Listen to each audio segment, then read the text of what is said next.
Welcome to citizens pulse. నేను మీ రాజేష్.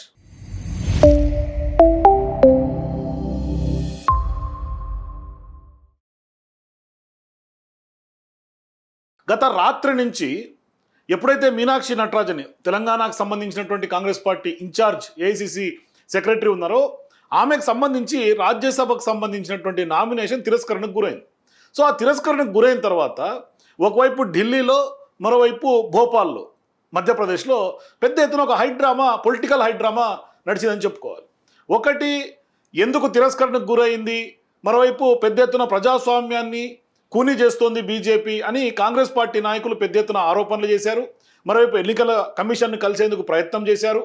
ఇదంతా ఒక డ్రామా అయితే, ఇక భూపాల్లో జరిగినటువంటి డ్రామా ఏంటంటే, భూపాల్లో ఎప్పుడైతే ఈమెకు సంబంధించినటువంటి మీనాక్షి నటరాజన్కి సంబంధించినటువంటి నామినేషన్ రిజెక్షన్ తర్వాత ఎమ్మెల్యేలను, సొంత పార్టీ ఎమ్మెల్యేలను, కాంగ్రెస్ పార్టీ ఎమ్మెల్యేలను కాపాడుకునేందుకు పెద్ద ఎత్తున క్యాంప్ రాజకీయాలు తెరలేపేందుకు వాళ్ళందరినీ కూడా ఫ్లైట్లు ఎక్కించి వాళ్ళ కుటుంబాలతో సహా లగేజ్ సర్దుకొని ఇంక రన్వేలకి వెళ్ళిపోయింది ఫ్లైట్. ఆ టైంలో ఎప్పుడైతే రిజెక్షన్ గురి కావటం, వాళ్ళని రన్వేలో ఎగరాల్సినటువంటి ఫ్లైట్ని కాస్త హుటాహుటిన ఆపేసి వాళ్ళని కిందికి, ఎమ్మెల్యేలందరినీ కిందికి దింపేసి బయటికి తీసుకొచ్చినటువంటి పరిస్థితి. పెద్ద ఎత్తున ఎమ్మెల్యేలందరూ కూడా బీజేపీ పైన, ఇవాళ ఈసీ పైన మండిపడుతూ ఉన్నారు. కానీ ఇక్కడ సీన్ కట్ చేస్తే మీనాక్షి నటరాజన్కి సంబంధించినటువంటి అసలు వ్యవహారం ఏంటి, ఎందుకు నామినేషన్ రిజెక్ట్ అయింది, మరి ఇవాళ తెలంగాణ కాంగ్రెస్లో కట్టప్పలు ఎవరు, ఇది రాజకీయ వర్గాల్ని జాతీయ స్థాయిలో షేక్ చేస్తోంది. ఎప్పుడైతే మీనాక్షి నటరాజన్కి సంబంధించినటువంటి రాజ్యసభ రిజెక్షన్ తర్వాత బీజేపీ మంత్రి, అది కూడా మధ్యప్రదేశ్ చెందినటువంటి బీజేపీ మంత్రి, కాంగ్రెస్ పార్టీలో జరిగినటువంటి అంతర్గత వ్యవహారాలను, అట్లాగే కాంగ్రెస్ పార్టీ నాయకులే మాకు సమాచారం ఇచ్చారు మీనాక్షి నటరాజన్కు సంబంధించినటువంటి కేసు మీద అని ఎప్పుడైతే మాట్లాడాడో, దాంతో ఒక్కసారిగా బగ్గుమన్నది కాంగ్రెస్ పార్టీ. సో అసలు ఇవాళ జరిగినటువంటి పరిణామాల్లో బీజేపీ పార్టీలో ఉన్నటువంటి నాయకులకి మీనాక్షి నటరాజన్ గారి మీద ఉన్నటువంటి కేసు తెలియదు. ఇవాళ చాలామందికి ఎవరికి తెలియదు. నాంపల్లి కోర్టు ఆమెకు A4 కింద నోటీసులు ఇచ్చిందనే విషయం కాంగ్రెస్ పార్టీ నాయకులకు తప్ప ఎవరికి తెలియదు. దాన్ని ఇవాళ ఆమె నామినేషన్లో ఆ ఎఫ్ఐఆర్కి సంబంధించినటువంటి డీటెయిల్స్ ట్రాన్స్పరెంట్గా పెట్టలేదు, అంటే ఎన్నికల సంఘాన్ని కూడా చీట్ చేశారు, అది కొంత హైడ్ చేశారు, ఈ యొక్క ఆరోపణల మీద ఆమెని స్క్రూటినీలో భాగంగా రిజెక్షన్ జరిగింది. అయితే ఇక్కడ జరిగినటువంటి తతంగం చూస్తే, తెలంగాణ కాంగ్రెస్ ఇన్ఛార్జ్గా ఉన్నటువంటి నేపథ్యంలో కట్టర్ లాయల్ కాంగ్రెస్ పార్టీ నాయకురాలు, రాహుల్ గాంధీకి అత్యంత సన్నిహితురాలు, ఆ యొక్క కోటరీలో చాలా సీనియర్ నాయకులు మీనాక్షి నటరాజన్. ఇప్పుడు ఆమెకి కూడా తెలంగాణ కాంగ్రెస్ నాయకులు సక్సెస్ఫుల్గా వెన్నుపోటు పొడిచారని చెప్పుకోవాలి. నిజంగానే బాహుబలి సినిమాలో కట్టప్ప ఏ విధంగా అయితే హీరో ప్రభాస్ని వెన్నుపోటు పొడుస్తారో, అదే రీతిని ఇవాళ ఇక్కడ ఉన్నటువంటి నాయకులు అది ఖచ్చితంగా కాంగ్రెస్ పార్టీ అంతర్గతంగా పరిశీలించి ఎవరు సమాచారం ఇచ్చారు ఏంటని ఖచ్చితంగా తెలియాల్సినటువంటి అవసరం ఉంది. వాళ్ళు అంతర్గతంగా తేల్చుకోవాల్సినటువంటి సందర్భం. ఎందుకంటే ఇక్కడ హోంశాఖ మంత్రి, ముఖ్యమంత్రి అంతా కూడా రేవంత్ రెడ్డి గారికి అనుసంధానంలో నడుస్తున్నటువంటి నేపథ్యంలో, తెలంగాణ కాంగ్రెస్ అధికారంలో ఉన్నటువంటి సందర్భంగా మరి ఇటువంటి కుట్రలకు ఎవరు తెరలేపారు అన్నది ప్రధానంగా జరుగుతున్నటువంటి చర్చ. మరోవైపు దీని మీద జాతీయ స్థాయిలో బీజేపీ చాలా సీరియస్గా రియాక్ట్ అవుతోంది, కాంగ్రెస్ పార్టీ రియాక్ట్ అవుతోంది. మరి ఇక్కడ నిజంగా ఒరిజినల్ కాంగ్రెస్ పార్టీ నాయకులకు మీనాక్షి నటరాజన్ గారికి వెన్నుపోటు పొడిచినటువంటి తెలంగాణకు సంబంధించినటువంటి కాంగ్రెస్ పార్టీ నాయకులు ఎవరు, మరి ఇక్కడ ఉన్నటువంటి ఒరిజినల్ కాంగ్రెస్ నాయకుల, లేకుంటే వలస కాంగ్రెస్ చెందినటువంటి నాయకులు ఎవరు అనేది అతి పెద్ద చర్చ జాతీయ స్థాయిలో జరుగుతోంది. సో ఇదంతా జరుగుతున్నటువంటి నేపథ్యంలో ఒకవైపు హిట్లర్ వ్యాఖ్యలు, మరోవైపు మీనాక్షి నటరాజన్ ఎపిసోడ్, ఇదంతా చూసుకుంటే హుటాహుటిన కాంగ్రెస్ పార్టీ అగ్రనాయకత్వం సీఎం రేవంత్ రెడ్డి గారిని ఢిల్లీకి కూడా పిలిపించబోతున్నట్టుగా తెలుస్తుంది. అధిష్టానంతో చర్చలు జరిగే అవకాశాలు ఉన్నట్టుగా తెలుస్తుంది. 71వ సక్సెస్ఫుల్గా ఆయన ఢిల్లీకి పోతున్నారు ముఖ్యమంత్రి. సో ఇప్పుడు ఖచ్చితంగా తెలంగాణ కాంగ్రెస్ పార్టీ నాయకుల హస్తం ఉంది ఈ యొక్క నామినేషన్ రిజెక్షన్ వెనకాలని స్వయంగా మధ్యప్రదేశ్ మంత్రే చెప్పినటువంటి నేపథ్యం. ఒకసారి మధ్యప్రదేశ్ మంత్రి ఏమంటారు చూడండి ఒకసారి. कि कांग्रेस के अंदर हमें जो कागज मिले वो किसने दिए, कहाँ से आए, तेलंगाना से, कहाँ से आए भाई. సో ఎప్పుడైతే మధ్యప్రదేశ్ చెందినటువంటి బీజేపీ మంత్రి ఆ పేపర్ మాకు ఎక్కడి నుంచి దొరికింది, ఎవరిచ్చారు అని తెలంగాణ కాంగ్రెస్ అని ఇక్కడ ఉన్నటువంటి బీజేపీ నాయకులందరూ కూడా నవ్వుతుంటే, ఖచ్చితంగా కాంగ్రెస్ పార్టీ ఇవాళ కాంగ్రెస్ పార్టీ అంతర్గత కుమ్ములాటలు ఒక రకంగా బీజేపీలో వాళ్ళతో కూడా చేతులు కలిపి చేసినటువంటి వ్యవహారం చూస్తుంటే ఖచ్చితంగా నిజంగా జాతీయ స్థాయిలో కాంగ్రెస్ పార్టీ పరుగు పోయింది. ఇవాళ తెలంగాణ కాంగ్రెస్కి ఇన్ఛార్జ్గా ఉన్నటువంటి మీనాక్షి నటరాజన్కి నిజంగా ఇవాళ తెలంగాణ కాంగ్రెస్ పార్టీ నాయకులు వెన్నుపోటు పొడిచారని చెప్పుకోవాలి. और इसलिए कांग्रेस की क्या स्थिति आप समझ सकते हैं. मतलब हमारे पास तेलंगाना का कागज आ रहा है, तेलंगाना में सरकार इनकी है, सरकार इनकी है। तो आप समझ सकते हैं आपकी हमें कांग्रेस के ही लोगों ने जानकारी दी होगी, हमारे पास तो कोई जानकारी थी नहीं। तो कांग्रेस की ये स्थिति है, ये भले ఇది కాంగ్రెస్ పార్టీ పరిస్థితి. ఇక్కడ తెలంగాణలో కాంగ్రెస్ పార్టీ అధికారంలో ఉంది. మరి ఇక్కడ ఉన్నటువంటి నాయకులే ఆయన మంత్రి గారు చెప్తున్నారు, మంత్రి కైలాష్ గారు చెప్పారు స్పష్టంగా, మీ కాంగ్రెస్ పార్టీ నాయకులు మీ అధికారంలో ఉన్నటువంటి రాష్ట్రం నుంచి మీరు ఇచ్చినటువంటి పేపర్ ద్వారానే మాకు ఆమెకు సంబంధించినటువంటి కేసు మాకు తెలిసింది. ఎప్పుడైతే ఆ కేసు డీటెయిల్స్ వీళ్ళకి చేరినాయో వీళ్ళు ఎమ్మటే ఎలక్షన్ కమిషన్కి లెటర్ రాశారు. ఇదిగోండి, ఎలక్షన్ కమిషన్కి లెటర్ రాసింది. ఇక్కడ మధ్యప్రదేశ్ బీజేపీ లెటర్ రాశారు. లెటర్ రాసిన తర్వాత ఈమె A4గా అక్యూజ్ నెంబర్ 4గా ఉంది. 356, 61, 45, 46, 351/2, 34/5 ఇట్లా పలు సెక్షన్స్ కింద కేసు నమోదు చేశారు. A Srilatha versus Kumbham Sivakumar Reddy and others. ఈ కేసులో నాంపల్లి కోర్టులో దానికి సంబంధించి ఆ కేసు పూర్వపరాలు కూడా చెప్తాను. ఇది ఆమెకి ఇచ్చినటువంటి నాంపల్లి కోర్టుకి ఇచ్చినటువంటి ఆమెకి నోటీస్, మీనాక్షి నటరాజన్ గారికి ఇచ్చినటువంటి notice. A Srilatha complainant and Meenakshi Natarajan respondent number 4 to Meenakshi Natarajan AICC in charge of Telangana state Gandhi Bhavan Congress Nampally office Nampally అని. Take note that a petition section 223 BNSS has been filed by the petitioner 17th day of September 2025. ఇది 2025 సెప్టెంబర్ 17వ తారీఖున case నమోదైంది. ఆ రోజు నోటీసులు serve అయినాయి. Additional chief justice Hyderabad అని Nampally judicial magistrate నుంచి నాంపల్లి కోర్టు ఇచ్చినటువంటి ఈ యొక్క నోటీస్. ఇది స్పష్టంగా మరి మీనాక్షి నటరాజన్ గారు ఎందుకు నామినేషన్లో దీనికి సంబంధించినటువంటి డీటెయిల్స్ హైడ్ చేయాల్సి వచ్చింది, ఎందుకు పెట్టలేదు అంటే $1 మిలియన్ క్వశ్చన్. ఎందుకంటే ఈ కేసు గురించి ఎవరికి తెలియదు. కానీ కాంగ్రెస్ పార్టీలో గాంధీ భవన్కి వచ్చినటువంటి నోటీసు మరి నిజంగానే మీనాక్షి నటరాజన్ గారికి తెలియదా, లేకుంటే ఇక్కడ ఉన్నటువంటి కాంగ్రెస్ పార్టీ నాయకులు తెలియకుండా దాచి డైరెక్ట్గా తీసుకెళ్లి బీజేపీ చేతిలో పెట్టారా? ఇది తెలియాల్సినటువంటి అవసరం. ఇవాళ నిజంగానే కాంగ్రెస్లో కోవట్లు కట్టప్పలు ఎవరు అనేది బిగ్ క్వశ్చన్ ఇవాళ తెలంగాణ కాంగ్రెస్లో. అయితే ఎప్పుడైతే మధ్యప్రదేశ్ బీజేపీ నాయకులకు సమాచారం ఇచ్చింది కూడా తెలంగాణ కాంగ్రెస్ నాయకులే అని బీజేపీ మంత్రి కైలాష్ చెప్పడం ఇప్పుడు జాతీయ స్థాయిలో అతిపెద్ద చర్చ జరుగుతోంది. అంటే ఖచ్చితంగా మీనాక్షి నటరాజన్ మీద ఉన్నటువంటి కేసు తాలూకా వివరాలను కాంగ్రెస్ పార్టీ నాయకులే అందించారు అన్నది బీజేపీ వాళ్ళు చెప్పడం అనేది ఇప్పుడు జాతీయ స్థాయిలో పెద్ద సంచలనంగా మారింది. అందుకని వాళ్ళ ఆ కట్టప్పలు ఎవరో తేల్చండి అని బిఎల్ సంతోష్, ఈయన చాలా సీనియర్ మోస్ట్ బీజేపీ నాయకులు అందరికీ తెలుసు. బీజేపీకి సంబంధించి ఆర్ఎస్ఎస్ భావజాలం ఉండి బీజేపీలో జాతీయ స్థాయిలో కీలకమైనటువంటి నాయకుడు. ఆయన బీజేపీలో చక్రం తిప్పే నాయకుడు. ఆయన రాశాడు క్లియర్గా, the whole Congress brigade and its bagpipers in media who are shouting from rooftops cannot answer one single question. Who from its ranks brought the Telangana case to public domain? అట్లాగే better to plug that hole to arrest future embarrassments. ఇది మీరు media ముందుకు వచ్చి high drama చేసి BJP మీద ఆరోపణలు చేసి ప్రజాస్వామ్యం కూనీ చేశారని పెద్ద ఎత్తున డ్రామా క్రియేట్ చేస్తున్నారు కదా. అయితే మీరు చేయాల్సిన పని ఇది కాదు. ఎవరైతే రూఫ్ టాప్స్లో పైనుంచి మీరు మాట్లాడుతారో వాళ్ళు కాదు. మీ వెనకాల ఉన్నటువంటి వెన్నుపోటుదారుల్ని కుట్రదారులని ఎవరో మీరు ముందు బయట పెట్టండి. Better to plug that whole అంటే ఆ బొక్కను పూడ్చుకోండి మీరు. తద్వారా భవిష్యత్తులో ఇటువంటి ఎంబ్రాస్మెంట్స్ లేకుండా జరుగుతుంది. అంటే పార్టీ పూర్తిగా గాడి తప్పిందని చెప్పుకోవాలి, క్రమశిక్షణ రాహిత్యంగా పోయింది. మరి ఎవరు చేశారు ఏంటి అనేది ఇప్పుడు తేల్చాల్సినటువంటి అవసరం. కాంగ్రెస్ పార్టీ పూర్తి స్థాయి ఇరకటంలో పడిపోయింది వ్యవహారంలో. ఇక ఇది రాత్రి జరిగినటువంటి డ్రామా. ఎప్పుడైతే నామినేషన్ రిజెక్ట్ అయిందో ఎమ్మటే జయరాం రమేష్, అట్లాగే కేసీ వేణుగోపాల్, భూపేష్ బఘేల్ ఇట్లా కాంగ్రెస్ పార్టీ సీనియర్ నాయకులందరూ కూడా హుటాహుటిన ఎలక్షన్ కమిషన్ ఆఫీస్కి వెళ్ళారు. ఎలక్షన్ కమిషన్ ఆఫీస్ తాళాలు వేశారు. తర్వాత ఎమ్మటే వాళ్ళు అక్కడే బైఠాయించారు. ఇదిగోండి కేసీ వేణుగోపాల్ గారు చూడండి ఎంత సీరియస్గా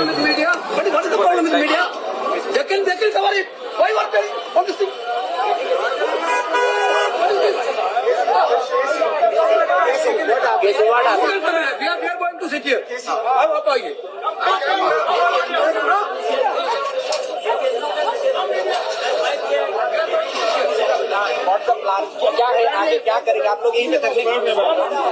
यहीं पे धरने पर ही बैठेंगे आप लोग?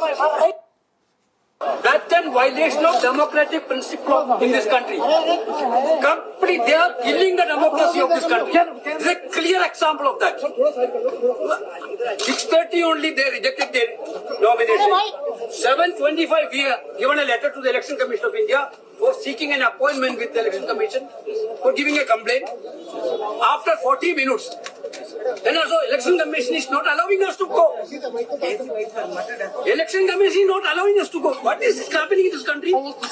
సో ఖచ్చితంగా ప్రజాస్వామ్యం కూని జరుగుతోంది, ఎన్నికల సంఘం మా వాదన చెప్పుకోవడానికి కూడా టైం ఇవ్వట్లేదు, వాళ్ళు తాళాలు వేసుకొని వెళ్ళిపోయారని రాత్రంతా పెద్ద ఎత్తున డ్రామా చేసి అక్కడే కాంగ్రెస్ పార్టీ నాయకులందరూ కూర్చున్నారు. కూర్చున్న తర్వాత ఇవాళ మధ్యాహ్నం వాళ్ళకి ఎన్నికల సంఘం వాళ్ళ ఒపీనియన్ వినడానికి టైం ఇచ్చింది. కానీ ఇక్కడ ప్రధానంగా మీనాక్షి నటరాజన్ గారి రాజ్యసభ నామినేషన్ తిరస్కరించడం పూర్తిగా అప్రజాస్వామికం, రాజ్యాంగ విరుద్ధం.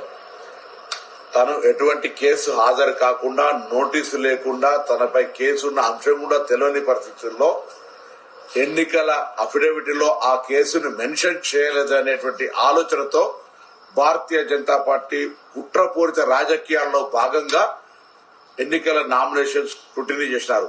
సో ఇక్కడ పొన్నం ప్రభాకర్ గారు కూడా గత రాత్రి మాట్లాడి ఒక బయట రిలీజ్ చేశారు. అయితే ఆయన ఏమంటాడు, అసలు ఈ కేసు గురించి తెలియదు అంటాడు. గాంధీ భవన్కి నాంపల్లి కోర్టు ఇచ్చినటువంటి నోటీసు గాంధీ భవన్ నాయకుల కంటే కూడా ముందుగా బీజేపీ నాయకులకు తెలిసింది. వాళ్ళు ఇప్పుడు అక్కడ మధ్యప్రదేశ్లో స్క్రూటినీలో భాగంగా ఈ కేసుని నామినేషన్లో పెట్టలేదు అని కూడా వాళ్ళు తెర మీద తీసుకొచ్చారు. అంటే నిజంగా ఎవరి వైఫల్యం, ఎవరు కట్టప్ప, ఎవరు ఇక్కడి నుంచి కుట్రదారులు ఉన్నారు, ఎవరు ఈ సమాచారం బీజేపీకి లీక్ చేశారు అనేది ప్రధానమైనటువంటి ప్రశ్న. ఇవాళ పొన్నం ప్రభాకర్ మాట్లాడితే కూడా ఆయన తెలవని కేసు అని చెప్తా ఉన్నాడు. కాంగ్రెస్ పార్టీ అధికారంలో ఉన్నటువంటి రాష్ట్రంలో కాంగ్రెస్ పార్టీ ఇన్ఛార్జిగా ఉన్నటువంటి నాయకురాలు మీనాక్షి నటరాజన్ గారి మీద ఉన్నటువంటి కేసు, గాంధీ భవన్కి నోటీస్ వచ్చినటువంటి కేసు కూడా ఇవాళ తెలవదు అని సాక్షాత్తు మంత్రులు, ముఖ్యమంత్రులు, లేకుంటే తెలంగాణ కాంగ్రెస్ పార్టీ సీనియర్ నాయకులందరూ కూడా మాట్లాడుతున్నారు. అంటే దీన్ని ఎట్లా అర్థం చేసుకోవాలి? ఒకవైపేమో జాతీయ స్థాయిలో కాంగ్రెస్ పార్టీ ఏమో ప్రజాస్వామ్యం కూని, దేశంలో ఏం జరుగుతోంది అని వాళ్ళు మాట్లాడతారు, వీళ్ళేమో అసలు కేసే తెలియదు అంటారు. డ్రామా అంతా జరుగుతుంటే అసలు వాస్తవానికి ఒరిజినల్ కాంగ్రెస్ నాయకులే ఈ పని చేసే అవకాశం లేదు అనేది సుస్పష్టంగా అర్థమవుతుంది. కాబట్టి ఖచ్చితంగా తెలంగాణలో ఉన్నటువంటి నాయకులు, వలస కాంగ్రెస్ పార్టీ నాయకులు ఎవరు చేస్తున్నారు అనే అనుమానాలు ఇప్పుడు పెద్ద ఎత్తున రేకెత్తున్నాయి. మరోవైపు జాతీయ స్థాయిలో సంచలనంగా మారింది, చర్చ జరుగుతోంది.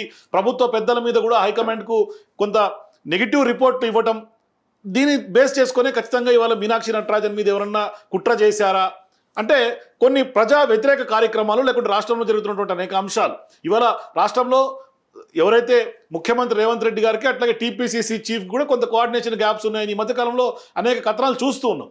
అట్లాగే సోషల్ మీడియాలో తెలంగాణ పొలిటికల్ వర్గాలు కూడా చర్చ జరుగుతూ ఉంది. సో ఇవన్నీ బేస్ చేసుకుంటే ఖచ్చితంగా ఏమై ఉంటుంది, ఎవరు కుట్రదారులు అనేది ఖచ్చితంగా కాంగ్రెస్ పార్టీ వాళ్ళ బయటకు తేల్చాల్సినటువంటి అవసరం ఉంది. లేదు అంటే ఒరిజినల్ కాంగ్రెస్ పార్టీ నాయకులు చేసే అవకాశం లేదు. కాబట్టి మరి ఎవరు చేస్తున్నారో, ఎందుకంటే గాంధీ భవన్ వర్గాలు కానీ కాంగ్రెస్ పార్టీ శ్రేణులు కానీ కట్టర్ కాంగ్రెస్ అయితే ఇది ఖచ్చితంగా చేసే అవకాశం లేదని చెప్తున్నారు. సో ఇప్పుడు ఖచ్చితంగా ఈ ఉదంతం వెనకాల ఖచ్చితంగా ఒకరిద్దరు కాంగ్రెస్ పార్టీ నాయకులు ఉన్నారు. బీజేపీకి ఇప్పటికి కూడా కాంగ్రెస్ పార్టీతో ఉన్నటువంటి ఫెవికాల్ బంధం ఏంది ఇప్పుడు అర్థమైపోయింది. ఎందుకంటే భోపాల్లో ఉన్నటువంటి మధ్యప్రదేశ్ బీజేపీకి గాంధీ భవన్లో వచ్చినటువంటి నోటీసు ఉప్పందింది అంటే మరి నిజంగానే వాళ్ళ కాంగ్రెస్ అంటే అంతే. మీనాక్షి నటరాజన్కి ఒక పెద్ద బహుమతి తెలంగాణ కాంగ్రెస్ ఇచ్చిందని చెప్పుకోవాలి.